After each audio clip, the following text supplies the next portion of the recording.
الحمد لله رب العالمين والصلاة والسلام على سيد المرسلين وعلى آله وأصحابه أجمعين. أما بعد، فأعوذ بالله من الشيطان الرجيم. بسم الله الرحمن الرحيم. وما أرسلناك إلا مبشرا ونذيرا. صدق الله العلي العظيم. قلم میرا قاصر، زباں میری عاجز، محمد کی عظمت بتاؤں میں کیسے. قلم میرا قاصر، زباں میری عاجز، محمد کی عظمت بتاؤں میں کیسے. ہے محبوب رب امام الرسل، وہ فضائل مکمل سناؤں میں کیسے. میرے عزیزان محترم بزرگوں اور بھائیوں، جیسا کہ آپ حضرات کو معلوم ہے کہ آج جمعہ کا دن ہے، اور جمعہ کے دن اللہ کے رسول صلی اللہ تعالی علیہ وسلم نے عید کا دن قرار دیا ہے. لہٰذا ہم سب کو چاہیے کہ جمعہ کے دن صرف جمعہ ہی کی تیاری کریں، کیونکہ جمعہ کے دن جو شخص صرف جمعہ ہی کی تیاری کرتا ہے تو اللہ کے رسول فرماتے ہیں کہ اس کے مال میں، اس کے تجارت میں، اس کے کاشتکاری میں 70 طریقے سے برکت عطا فرماتا ہے. اللہ کا وعدہ سچ ہے اور حق ہے. ہمارا ایمان ہونا چاہیے، کیونکہ جمعہ کے دن اللہ کے تمام مقرب فرشتے، پہاڑ، سمندر، زمین و آسمان، دریا، سب جمعہ کے دن سے گھبراتے ہیں کہیں قیامت قائم نہ ہو جائے. میرے عزیزان محترم بزرگوں اور بھائیوں، بعثت نبوی صلی اللہ علیہ وسلم سے قبل پورے جزیرۃ العرب پر کوئی حکمرانی کے لیے تیار نہ تھا، اور نہ نظام مکمل تھا، اور عدالت، انسانیت، امانت و دیانت، عصمت و عفت، صلاح و تقوی کا جنازہ نکل چکا تھا. شرافت و عزت کی کلیاں مرجھا چکی تھی. ایسے ماحول میں شرک و ضلالت کی تاریکی ہر سمت نظر آ رہی تھی. نفرت، ظلمت، شقاوت اور عداوت کا دورہ تھا. میرے عزیز محترم بزرگ و دوستو، کسی اردو شاعر نے کیا ہی خوب منظر کشی کی ہے. بدی کا زور تھا ہر سو جہالت کی گھٹائیں تھی. بدی کا زور تھا ہر سو جہالت کی گھٹائیں تھی. فساد و ظلم کی چاروں طرف پھیلی ہوائیں تھی. ذرا سی بات پر تلوار چل جاتی تھی آپس میں تو پھر جنگ آتی ہی نہ تھی دو چار کے بس میں. اگر لڑکی کی پیدائش کا گھر میں ذکر سن لیتے تو اس معصوم کو زندہ زمین میں دفن کر دیتے. غرض جو بھی برائی تھی سب ان میں پائی جاتی تھی. نہ تھی شرم و حیا آنکھوں میں، گھر گھر بے حیائی تھی. مگر اللہ نے جب ان پر اپنا رحم فرمایا تو عبداللہ کا گھر میں خدا کا لاڈلا آیا. قدرت خدا بندی نے اس پرفتن دور میں شیدایان لات و عزا کو رشد و ہدایت کے راستے پر گامزن کرنے کے لیے، وحشت و بربریت کو ختم کرنے کے لیے فاران کی چوٹی سے آفتاب رسالت صلی اللہ علیہ وسلم کو طلوع فرماتا ہے. مکہ میں طلوع آفتاب وقت آفتاب رسالت کا آمنہ کے لال عبداللہ کے لگتے جگر عبد المطلب کے نور نظر دو شنبہ کو اپنی تمام انوار و برکات کے ساتھ تشریف لاتے ہیں. آپ ایسے وقت پر پیدا ہوئے جس سے لیل و نہار دونوں نے فیض حاصل کیا. سبحان اللہ. ایک عجیب ماحول ہے، نور ہی نور نظر آ رہا ہے. پورے مکہ میں انوار الہی کا نزول ہو رہا ہے. ظلمت کدا، کفر کدا میں ایک تہلکہ مچ گیا ہے. لات و منات اور عزا منہ کے بل گر پڑے ہیں. گلزار ہستی میں ایک عجیب رونق پیدا ہو گئی ہے. چاروں سمت بس ایک ہی آواز سنائی دے رہی ہے، ایک والا آ گیا، ایک والا آ گیا. وہ آ گئے تو دنیا میں انقلاب، وہ آ گئے تو آ گیا دنیا میں انقلاب. اجڑا ہوا چمن تھا گلستہ کر گئے. میرے قلب و جگر کے ساتھیوں، حضرت آمنہ رضی اللہ تعالی عنہ فرماتی ہے کہ میرا نور نظر، لفت جگر اس وقت کلام تو نہیں کر سکتا تھا، لیکن انگشت شہادت سے کچھ اشارہ کر رہا تھا. وہ اشارہ کیا تھا میرے عزیز محترم بزرگ دوستو؟ وہ اشارہ یہی تھا اشہد ان لا الہ الا اللہ و اشہد ان محمدًا عبدہ و رسولہ. وہ اشارہ اشہد ان لا الہ الا اللہ کا اشارہ تھا. قلب آمنہ میں مسرت و خوشی کی حد نہ رہی جب محمد کی اداؤں کو دیکھا، لیکن کچھ غم کے اثرات بھی ہے. تو فرماتی ہے کاش آج عبداللہ ہوتے تو اس لفظ جگر کو دیکھتے تو کیا ہوتا. میرے عزیز محترم بزرگ دوستو، جو چاند سے بھی زیادہ خوبصورت ہے، دیکھ کر کتنے خوش ہوتے اور کھلونا وغیرہ لا کر دیتے. میرے عزیز محترم، غیب سے آواز آتی ہے اے آمنہ فکر مت کرو، میں اس کا رب ہوں اور مربی بھی، استاد بھی، سب کچھ ہوں اس کا. اگر یہ بچہ کھلونا مانگے تو چاند کو کھلونا بنا دوں گا. اگر اس سیر و تفریح کو دل چاہے تو معراج پہ بلا لوں گا. اگر کوئی شہادت طلب کرے تو پتھروں سے بھی کلمہ پڑھا دوں گا. اس کے بعد عبد المطلب آتے ہیں، سوال کرتے ہیں اے آمنہ کوئی نام سوچا ہے؟ آمنہ کہتی ہے جب سے یہ بچہ پیدا ہوا ہے زباں پر قابو ہے نہ قلب پر. ذہن میں کئی نام آتے ہیں لیکن قلب میں یہ دستک ہوتی ہے کہ محمد صلی اللہ علیہ وسلم. عبد المطلب نے کہا سبحان اللہ سبحان اللہ، اے آمنہ اس نام کو اور اس نام کا بچہ میں نے پورے جزیرۃ العرب میں نہ دیکھا ہے اور نہ سنا ہے. آمنہ کہتی ہے آپ نے تو نام نہیں سنا ہوگا، اس جیسا بچہ بھی پورے جزیرۃ العرب ہی کیا پورے دنیا میں موجود نہ ہوگا. یہ وہ بچہ ہے جن کی تعریف خود رب کائنات کرتا ہے. قرآن کہتا ہے وَرَفَعْنَا لَكَ ذِكْرَكَ. ملت اسلامیہ کے پاسبانوں، آپ کا نام محمد ہی نہیں تھا بلکہ عنوان بن گیا تھا. آپ کو تمام محاسن کا ایک خوبصورت گلدستہ بنا دیا تھا. ہمارے نبی صلی اللہ علیہ وسلم کے اندر حضرت آدم کی صورت تھی، حضرت شیش کی معرفت تھی، حضرت نوح کی شجاعت تھی، حضرت ابراہیم کے اخلاق تھے، حضرت اسماعیل کی زبان تھی، اسحاق والی رضا، صالح والی فصاحت تھی اور لوط والی حکمت، یعقوب والی بشارت تھی.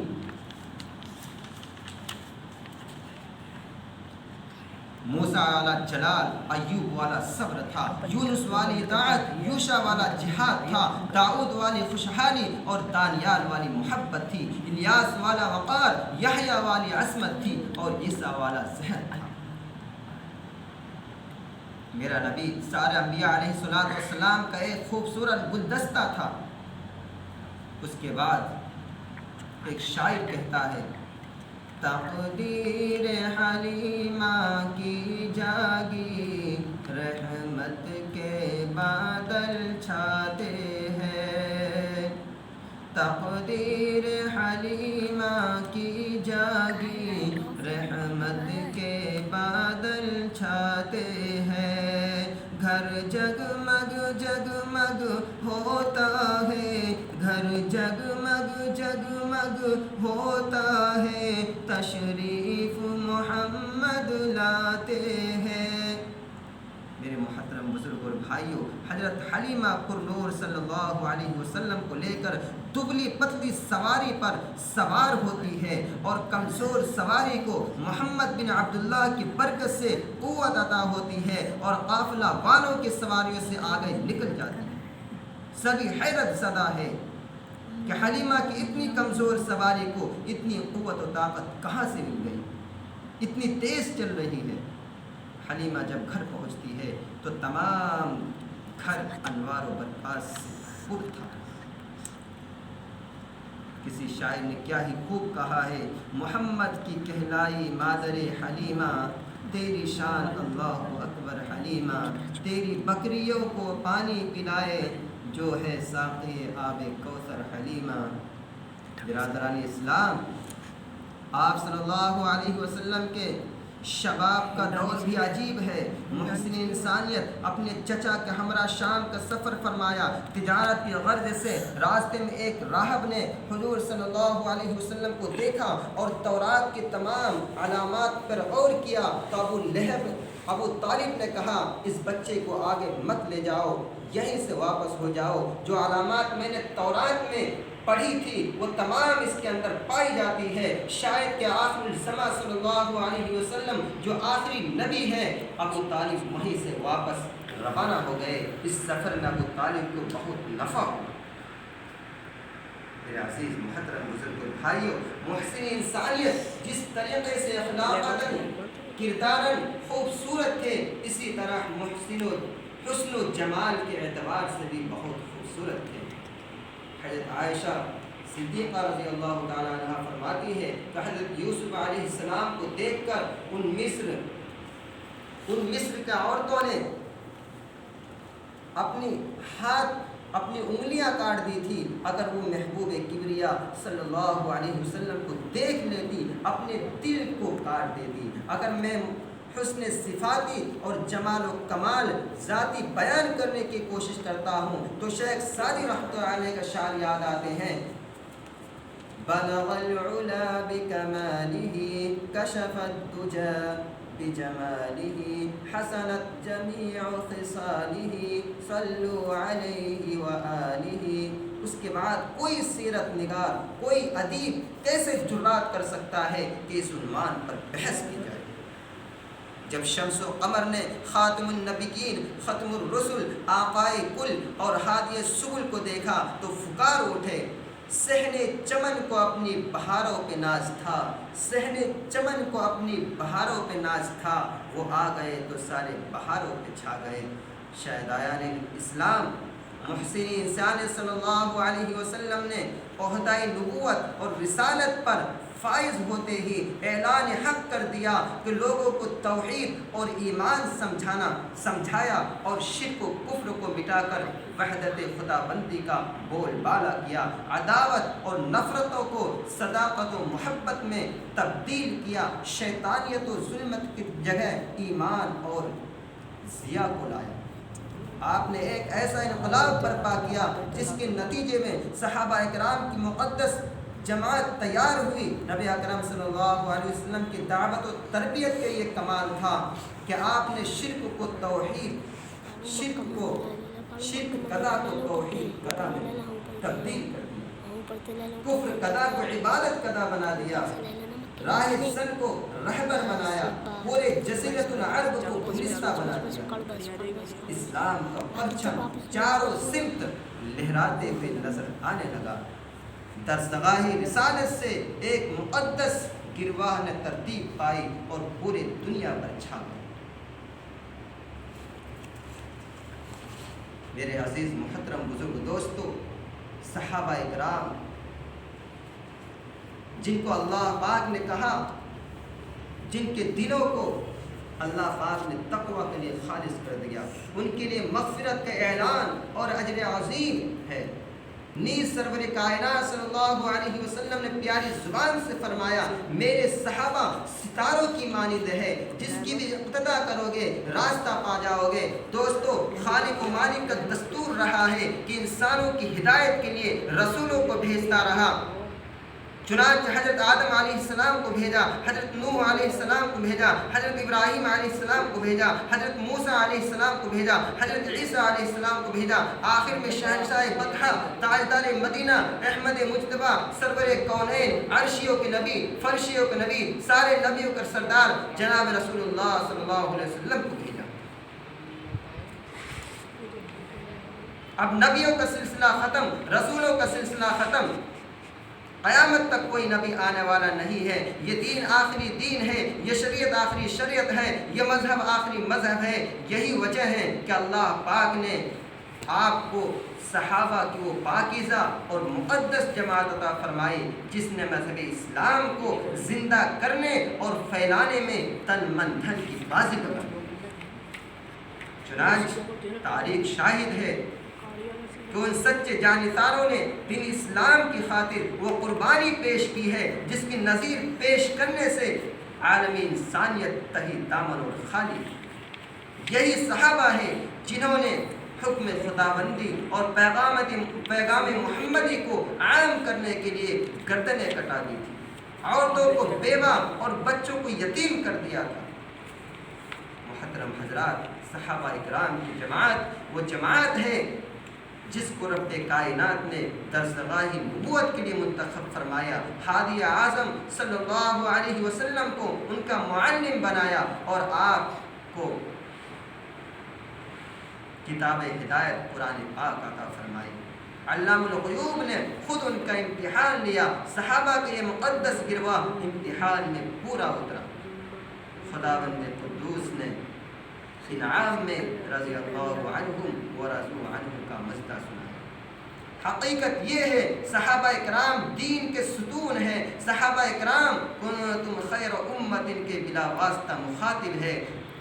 دوستو صحابہ پاک باز ہے، ان کے قلب تقوی و طہارت سے لبریز ہے۔ قرآن پاک میں جہاں بجا اللہ نے ان کی تعریف فرمائی ہے، قرآن پاک ان کی تعریف میں رطب اللسان ہے۔ کہیں فرمایا اولئک هم المفلحون، کہیں فرمایا اولئک هم الراشدون، کہیں فرمایا اولئک هم الفائزون، کہیں فرمایا اولئک هم الصادقون۔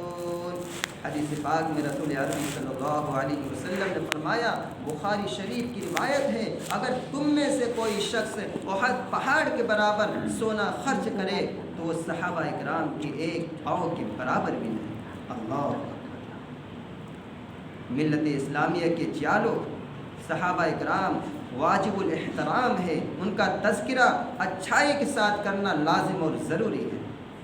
یہ وہ صحابہ ہیں جنہوں نے دین اسلام کی زندگی، دین اسلام کے لیے زندگی وقف کر دی تھی۔ یہ وہ صحابہ ہیں جنہوں نے آفتاب ہدایت سے بلا واسطہ نور حاصل کیا تھا۔ یہ وہ صحابہ ہیں جنہوں نے ہمیشہ دنیا پر آخرت کو ترجیح دی تھی۔ یہ وہ صحابہ ہیں جنہوں نے خوف خداوندی کا سرمایہ حاصل تھا۔ یہ وہ صحابہ ہیں جنہوں نے گھر بار چھوڑ کر رضائے حق کو اپنی زندگی بنایا۔ یہ وہ صحابہ ہیں جو حق و صداقت کا مجسم نمونہ تھے۔ یہ وہ صحابہ ہیں جو سر بکف مجاہد تھے۔ یہ وہ صحابہ ہیں جنہوں نے نئی نویلی دلہن کو چھوڑ کر صدائے جہاد پر لبیک کہا۔ یہ وہ صحابہ ہیں جن کی نعش کو فرشتوں نے غسل دیا۔ یہ وہ صحابہ ہیں جو موت سے نہیں بلکہ موت ان سے ڈرتی تھی۔ یہ وہ صحابہ ہیں جن کو سمندروں نے راستہ دیا۔ یہ وہ صحابہ ہیں جن کو شیر نے سواری دی۔ یہی وجہ ہے کہ دربار رسالت سے ان کو اصحابی کا نجوم کا مزدہ ملا۔ قرآن نے ان کی تعریف کی، اللہ نے ان کی تعریف کی، رسول نے ان کی تعریف کی، مگر اے مذہب اسلام کے مت والو، آج سے 1400 سال پہلے خاتم الانبیاء محمد صلی اللہ علیہ وسلم نے اپنی زبان سے ارشاد فرمایا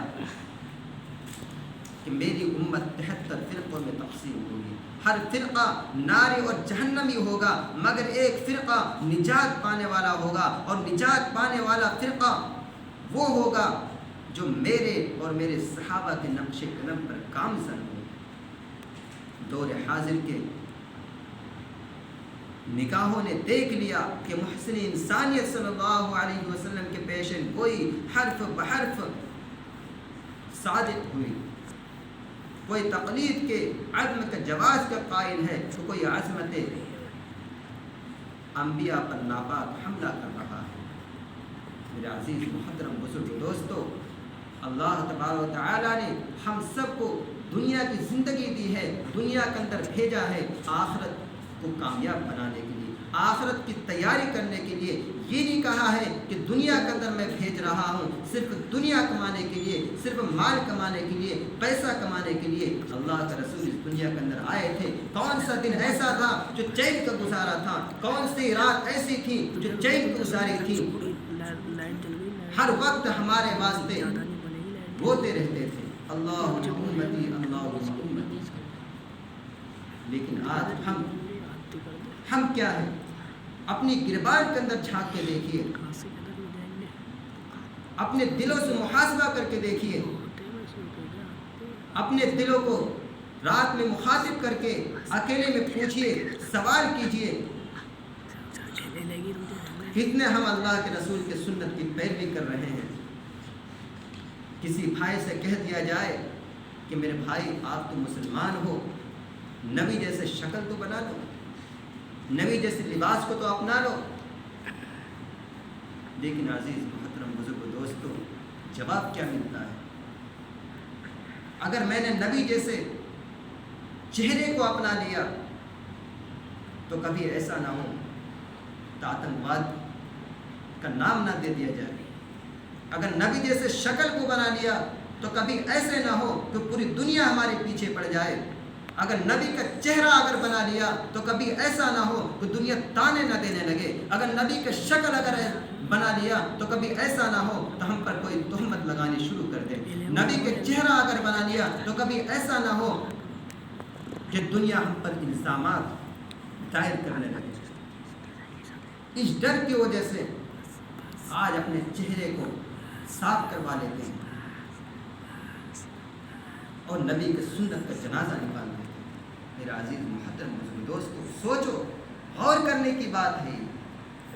اللہ تعالیٰ نے جو نبی کی شکل کو اختیار کرتا ہے، جو نبی کی شکل کو بناتا ہے، جو نبی کی لباس کو اپناتا ہے، جو نبی کے الفاظ کو اپناتا ہے، تو اللہ تعالیٰ اس لباس کی وجہ سے، ان کی صورت کی وجہ سے جو انہوں نے اختیار کیا ہے، ان کی برکت سے اللہ تعالیٰ ان کی مغفرت کر دیتا ہے.